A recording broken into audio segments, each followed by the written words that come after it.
Welcome back mga ka-TV. Ang video na tatalakayin natin ngayon ay ang chapter 25 ng Failure Frame, Became the Strongest and Annihilated Everything with Low-Level Spells. At kung bago ka lang sa channel ko ay huwag mahiyang mag-like, subscribe o follow at i-click ang notification bell para ma-notify ka sa susunod na video. Paalala, ang video na tatalakayin natin ngayon ay maaaring mag-iba mula sa ilalabas na anime.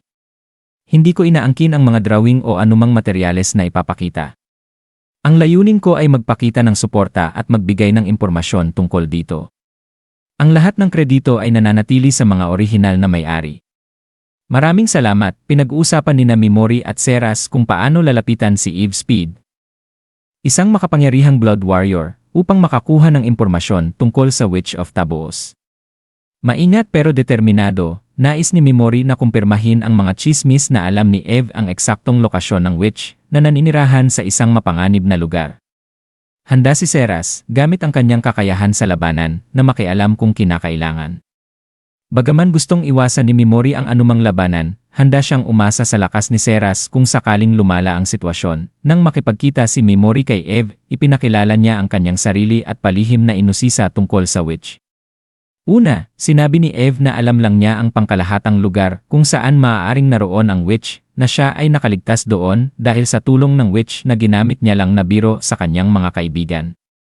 Subalit, nagdududa pa rin si Mimori, at napansin ni Seras na nagsisinungaling si Eve at malamang na alam niya ang higit pa sa kanyang inaamin.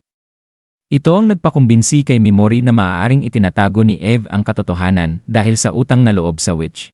Upang makakuha ng mas matibay na posisyon, nagpasya si Mimori na imbestigahan ang pinagmulan ni Eve. Napag-alaman nila na matagal nang lumalaban si Eve sa Blood Colosseum at nakalikom na ng sapat na pera upang mabili ang kanyang kalayaan. Sa kabila nito, patuloy siyang lumalaban, marahil upang bilhin ang kalayaan ng iba, isang bata na naibenta kasama niya bilang alipin. Ang revelasyong ito ay nagpapakomplikado sa plano ni Mimori, dahil naisip niyang maaaring hindi sapat ang simpleng alok ng pera upang kumbinsihin si Eve na ibahagi ang kanyang nalalaman. Nadiskubre rin ni Mimori at Seras ang isang nakababahalang pattern. Maraming Blood Warriors, kasama na ang mga tinaguri ang pinakamalakas, ang misteryosong namatay pagkatapos ng kanilang huling laban. Mukhang isa sa mga dukeng namamahala sa Blood Colosseum ang nagmamanipula ng mga huling laban na ito upang masiguro ang pag-angat ng isang bagong popular na mandirigma, malamang sa pamamagitan ng pagkatalo o pagkamatay ng kasalukuyang kampeon. Nakikita ito ni Mimori bilang isang posibleng pagkakataon upang makuha ang tiwala ni Eve sa pamamagitan ng pagtulong sa kanya na mabuhay sa darating na laban. Naiintindihan ang bigat ng sitwasyon, nagpasya si Mimori na harapin si Eve ng direkta. Isiniwalat na alam niya ang panganib na kinakaharap ni Eve at nag-alok ng kanyang tulong upang makaligtas sa plano ng duke. At diyan nagtatapos ang chapter 25 ng Failure Frame.